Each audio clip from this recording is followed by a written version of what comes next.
अनीता यादव मेरा YouTube channel Anita Yadav के नाम से मेरे यूट्यूब चैनल पे भाई बहन दर्शक लोग आप सबका स्वागत है। और एक मैं लाचारी गीत आप सबके बीच लेकर आएंगे। अगर अच्छा लगे प्यार दुलार आशीर्वाद जरूर सारा ढेर देना। ऐसा रहेगा कमेंट बॉक्स में जरूर बताना। हर हर महादेव, राधे राधे। दिल्ली शहर राजधानी कलर पानी में, कलर पानी में उतरेगा। दिल्ली शहर राजधानी कलर पानी में, कलर पानी में उतरेगा। दिल्ली शहर राजधानी कलर पानी में, कलर पानी में उतरेगा।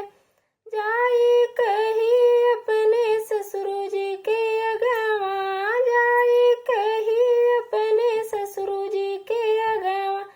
फिर से रंगवे राजधानी कलर पानी में, कलर पानी में उतरेगा। फिर से रजवा राजधानी कलर पानी में, कलर पानी में उतरेगा। दिल्ली शहर राजधानी कलर पानी में, कलर पानी में उतरेगा। जाए कहीं अपने भसुर जी के अगवा, जाए कहीं अपने भसुर जी के अगवा। फिर से रंगवा राजधानी कलर पानी में, कलर पानी में उतरेगा।